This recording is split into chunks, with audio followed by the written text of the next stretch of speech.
I somehow think we tend to choose the church like Goldilocks chooses a place to eat and sleep.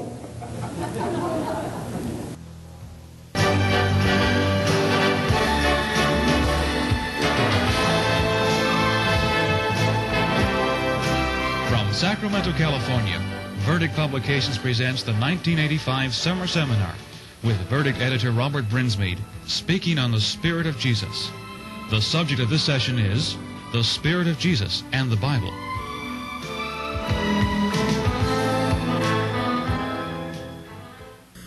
I'm a great advocate of new approaches to reading the Bible. And when we do this, it doesn't mean that the Bible will necessarily make us comfortable in our presuppositions. One thing I have always been impressed with about Americans, they love to be comfortable.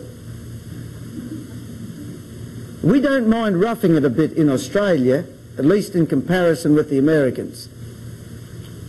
But you Americans just about make a religion out of being comfortable, and I think that includes religion too. Comfortable ecclesiastical pews in beds.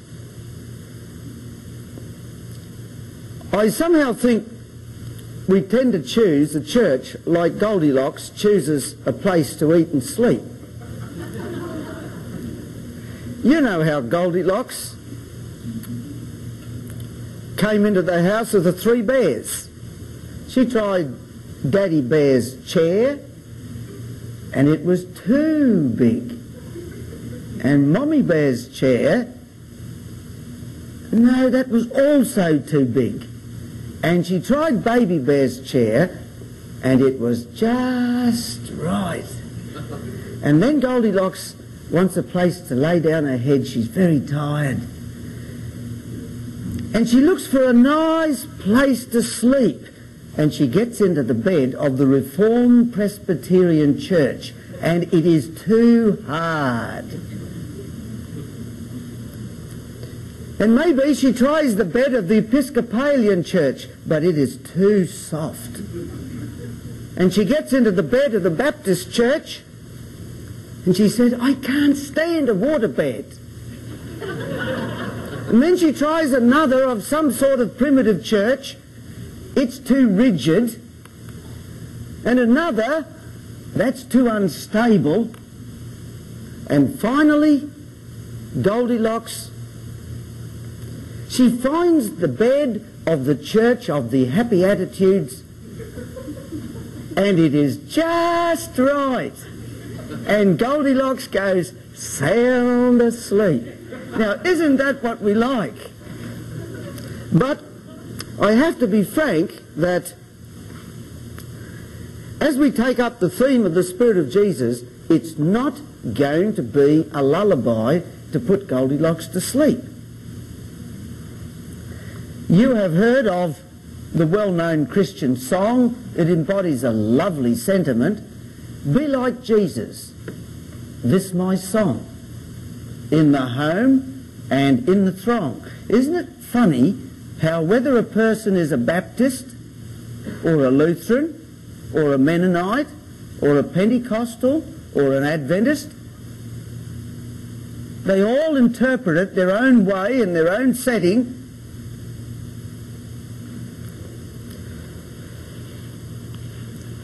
It's a bit like, the irony of it is somewhat as if we were members of a pacifist society. Just think now, we imagine we're all good pacifists. Non-resistance.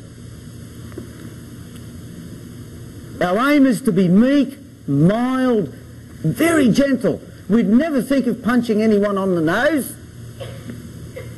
And someone gets up and gives us an exhortation. Here's my theme today, be like Rambo. Now, some of you may be so spiritual you don't know what Rambo was like, but I think probably most of you do. Be like Rambo. And you all listen, and then To close with, we'll have a song and you all sing, "Be like Rambo, this my song, in the home and in the throng." And having heard the dissertation and sung the theme song to Be Like Rambo, you all go out and you are better members of the pacifist society than you've ever been. More loyal, more gentle, more submissive than you have ever been. Now, I'm going to level with you. Being like Jesus won't make you a better Lutheran and a better Baptist, or a better this or a better that, of whatever religious system within the Christian spectrum you may happen to be. And in order to get you all into this net, and include everyone here, I'm going to be scandalous enough to suggest that being like Jesus will make you a bad Christian, a scandal, an embarrassment to whatever religious niche you may find yourself in the spectrum of Christianity. In order to come to grips with this theme, be like Jesus, we need to ask ourselves, of course, what was Jesus like? And it is clear, as one author said in a recent book, it is clear that Jesus said and did so many things unlike what Christianity came to be. What was Jesus like means we need to be sensitive to the Spirit of Jesus.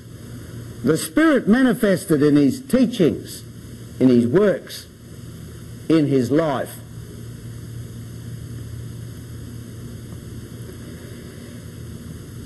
In order to do this successfully,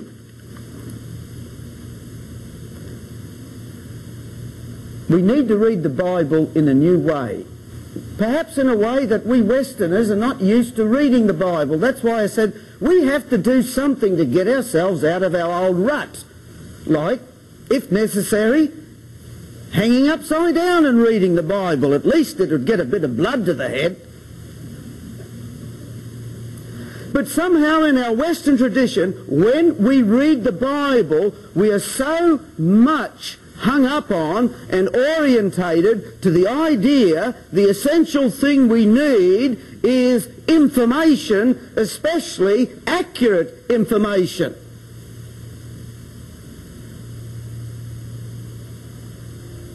Our concentration is on letter rather than spirit.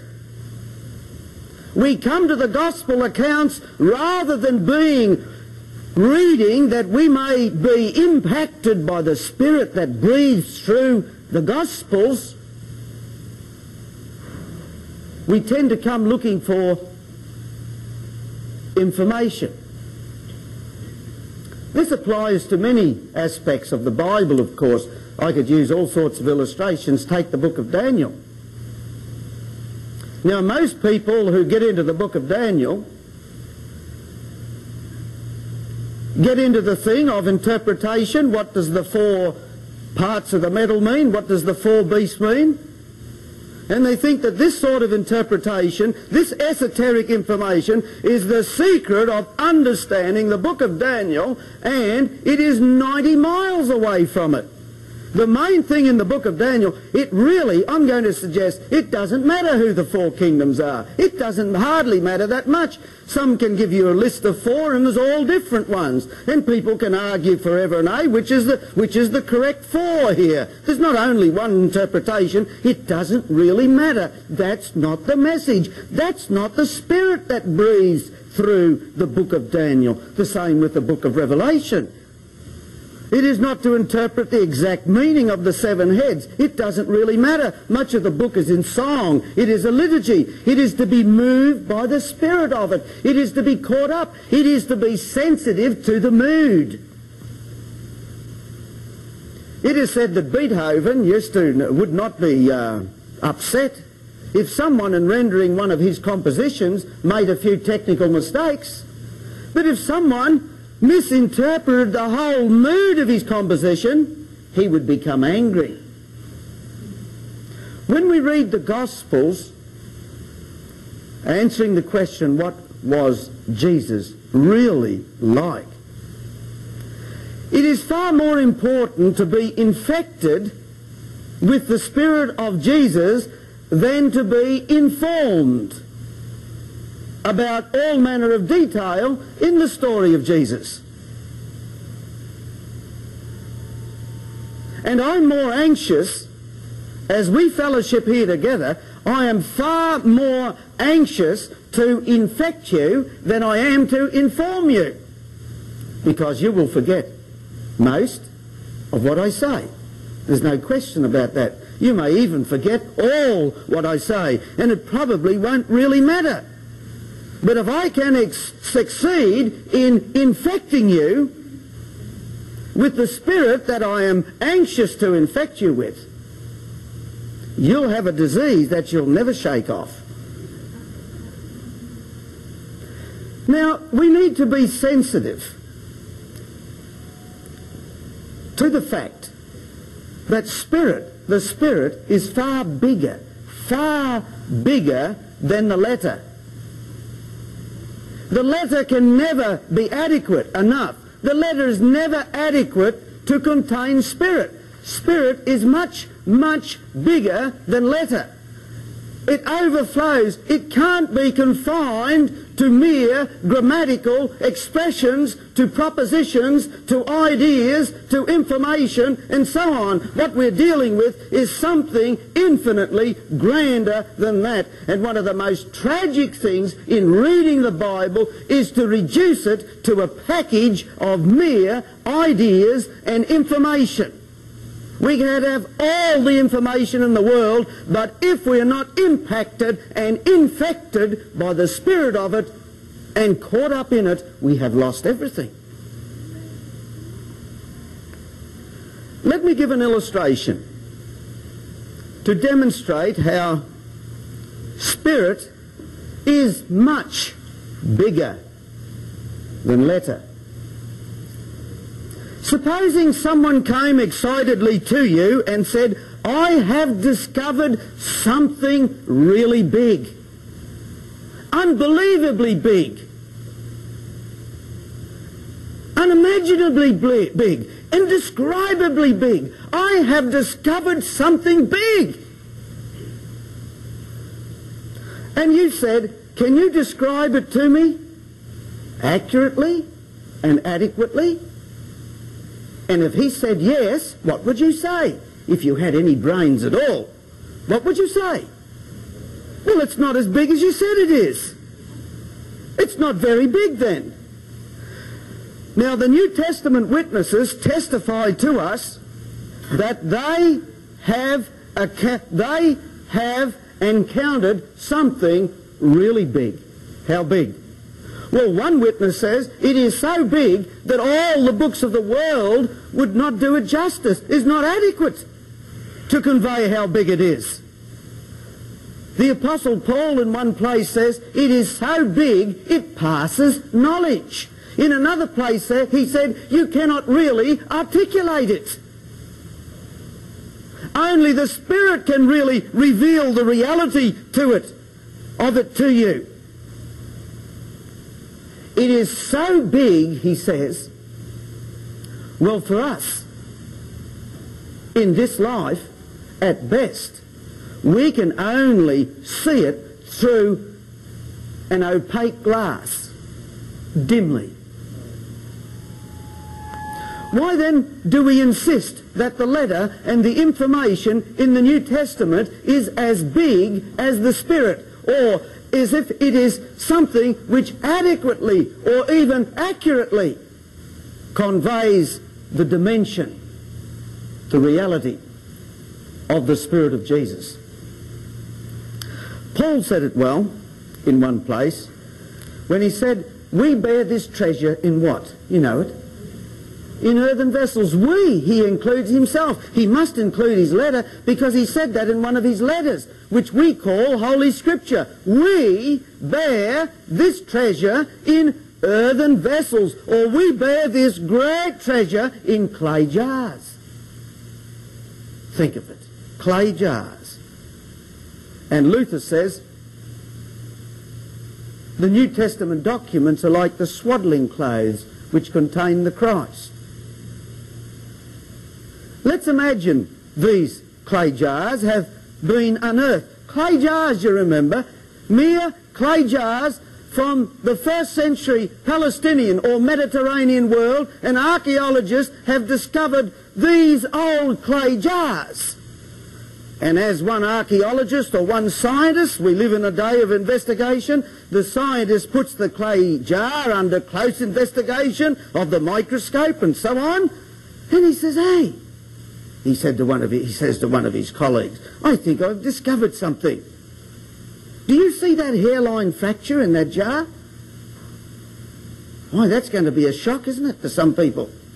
Another one, as they examine it, says, yes, I think you're right. But if you look closely, there's more than one hairline fracture. There actually is several of them. And then an expert comes in pottery, and he says, really, if you examine the formation of this old clay jar, you will see that they even made it with quite a faulty, compared with our modern technique and superior technique, these old clay jars really portray a faulty pottery-making technique. Now, among the faithful who regard these jars as the holy relics of the church, there's a terrible kerfuffle. They throw their hands up in the air and they say, blasphemy! These are holy jars! This could not possibly be! God himself, the Almighty, presided over the formation, the construction of these jars. Most, of course, refuse to look.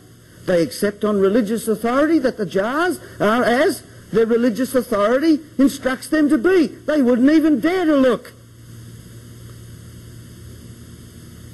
Religion can be a great blinding force, like the people in the Middle Ages used to argue about how many teeth a horse had, according to Aristotle, and no one was irreverent enough to look in the horse's mouth and count. Sometimes we're not much different.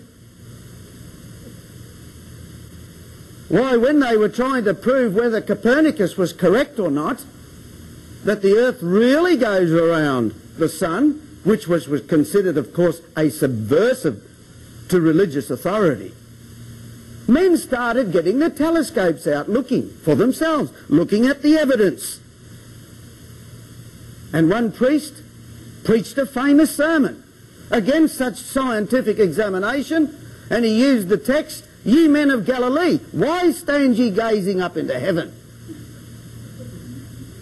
But however, the faithful, they have some scholars among them who will look at the jars and give them the real report. And so they put on their pious glasses, the holy glasses, to look at the holy relics. And they say, no, these jars, they are not hairline cracks at all. You see, that's a part the scientists have really been deceived. They are really part of that amazing original design. There's absolutely no fault in the jars whatsoever. And as for the swaddling clothes, when they are examined, these old garments, one scientist discovers a faulting in the stitch, or how that a mistake was made here, and the weaver, they say, isn't it interesting how they wove garments in those days? You see how the garment was being made, and somehow there was a faulty stitch here, so they brought the thread and so on back this way, and they look at the garments, and again the faithful throw their hands in the air about this terrible blasphemy. Why, these garments are made in the loom of heaven. It's impossible that in them there could be even one thread of an imperfect design. But you see, I think you know the force of the illustration. That sort of reaction does not enhance the treasure. In fact, often in all the debate about biblical documents, the spirit is lost and the treasure is lost sight of.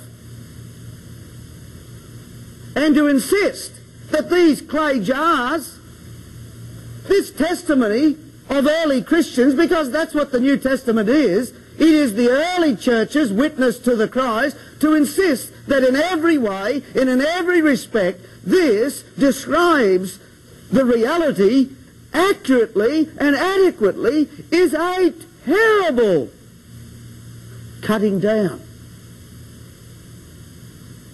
of the treasure to a mere finite level that we can contain to get God in a box. Because how can the finite do justice to and contain the infinite? And so as we read the Bible, as we approach it, as we learn to read it with a new approach, to be impacted and to be caught up in the real spirit of it, to be infected by the spirit of the Christ, who is their witness to, we must be very sensitive to the fact that the Spirit is far greater, infinitely greater, than the mere letter. For when we look at the evidence of the New Testament, the documents themselves, those clay jars, those swaddling clothes, there is evidence that the New Testament church, in some respects, failed to fully grasp the aims and the intent of Jesus, that in some respects they failed to carry through with his breathtaking radical freedom. For even in the most primitive church, the one that was first formed at Jerusalem, led by James and Peter and John, there's a wide recognition today that there was a retreating from the radical freedom of Jesus to a kind of Jewish cultic conservatism.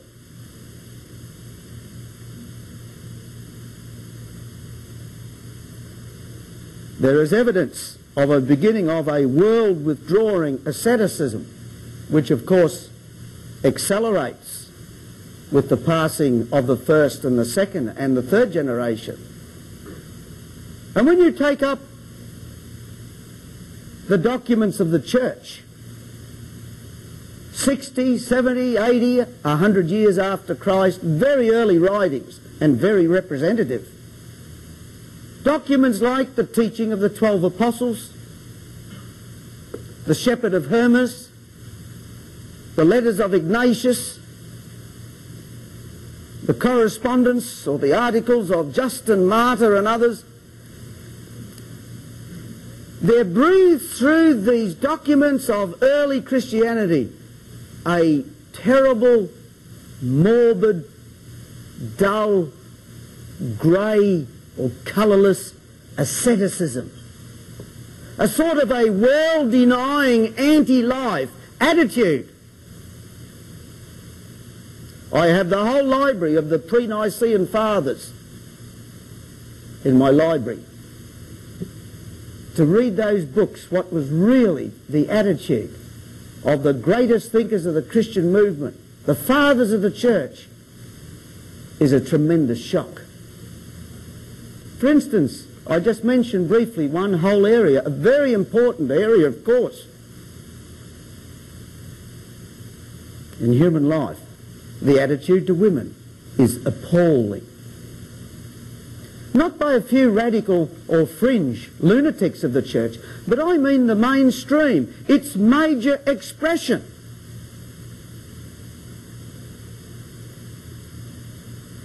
For hundreds of years, the greatest thinkers of the church could hardly say a good thing about a woman. It's appalling.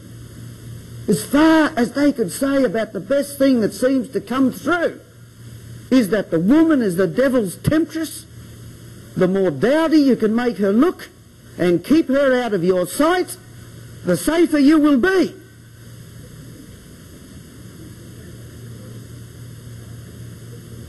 And as for the book Song of Solomon, the only way that they could justify its existence, of course, in the Bible was to give ridiculous allegorical interpretations of the book of Solomon as somehow being a great exposition of the glory of Christ. And in fact, the Christian movement went on for centuries and centuries, and there was never one commentary in Christianity that took the book Song of Solomon at its face value, namely a celebration of sensual, physical love between a man and a woman. Not a one took it at its face value. That's how anti-life they were. And of course that feeling has prevailed way down even to modern times in the treatment of the book Songs of Solomon. I remember one fella in Australia, he's very devotional. Oh, he used to read the Bible and from beginning to end, and this was his devotion, and of course he'd try and read it all, and he said, I have problems with the Song of Solomon. He was looking there for some great mystical truth of his, to elevate his devotion to Christ. He said, I can only get into about the second chapter, he said, and then the devil takes over. You know, there's something ascetical about Christianity, and it goes right back, a sort of a world-denying, a dullness, a greyness that is so antithetical to the Spirit of Jesus.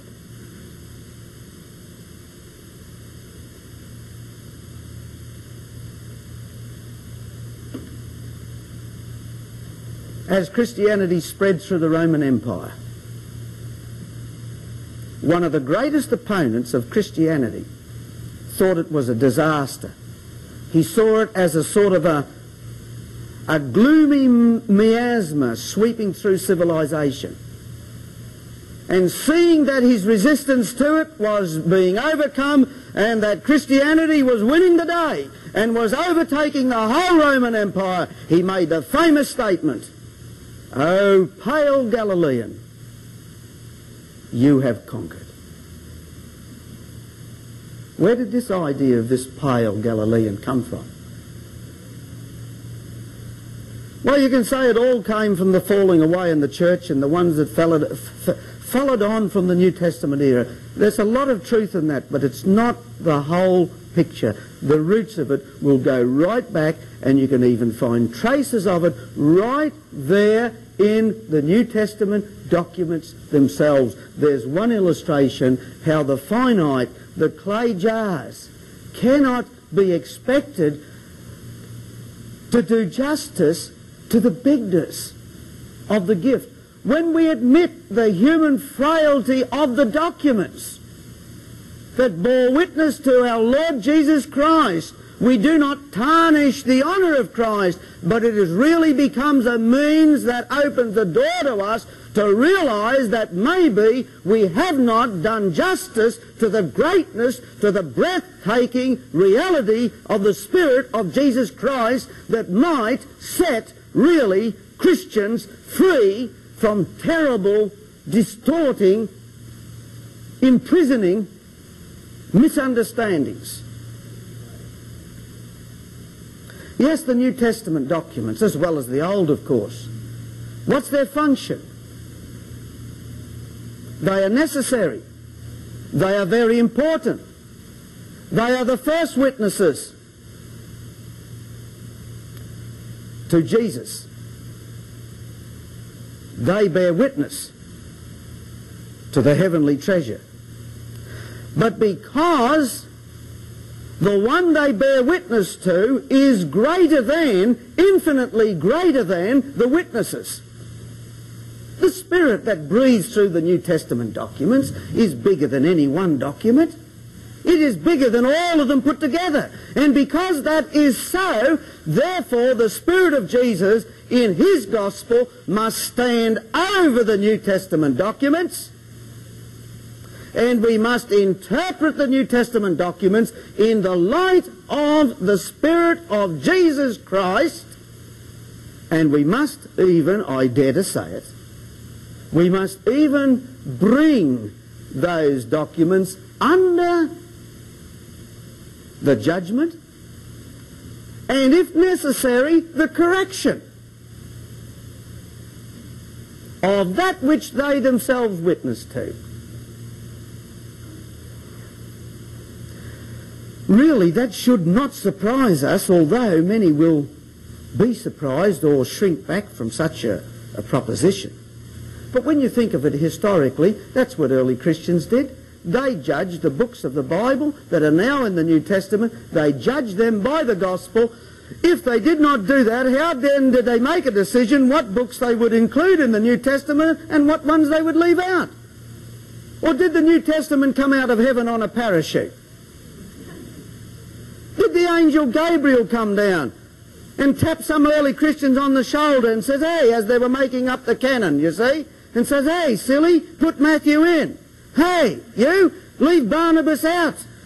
Was there any word from heaven like that? No. Who decided what books would be included in the New Testament? Who decided which ones would be representative and which ones they would leave out? Because the fact is, some got left out just by the skin of their teeth. And some got in by the skin of their teeth. And for that matter, not all Christians in the world have 27 books in their New Testament. Western Christianity had 27 books. Eastern Christianity had more or less, I forget the number. The Ethiopians, they had their own canon. North Africa had theirs. And different places of the world, even today. Do you know that the Christian community doesn't all have the same canon? Some have more books, some have less books. It's not as cut and dried as we think. But even we Western Christians, who generally consent to having 27 books in our New Testament, that decision was not made by some arbitrary act from heaven. Christ didn't say what books to put in. The Apostles' book didn't tell us which books to include. It was the church itself, the community of Christians, just like ourselves, over a number of years, they came to accept certain documents as representative and other documents as not representative. At least they wouldn't have them as the official canon of the community. So how did they make the decision? They themselves sat in judgment. And if you think it's terrible that somehow the New Testament documents must be brought under the judgment of the gospel and the Spirit of Christ, well, that's exactly what the early church had to do. Didn't Paul say? He himself say? Even if I, Paul, or the angel from heaven, brings you any other message, any other gospel, any other writing, anything that's not in harmony with the gospel that you have received, well, let him be accursed. So Paul invites, even commands, exhorts the community to bring everything under the judgment of the gospel, even his own epistles, his own writings, his own communication. Therefore, when we come to the Bible, let us see it as a witness given in mere clay jars to the Christ, to the Spirit of Jesus. When we read, let us recognize the Spirit is far bigger than the letter. And also to be sensitive to the Spirit that breathes through those documents, that the most important thing is to be impacted by and infected by the Spirit of Christ, rather seeking for mere information and ideas, so that all things in our life, everything, will now come under the judgment of the Spirit of Jesus.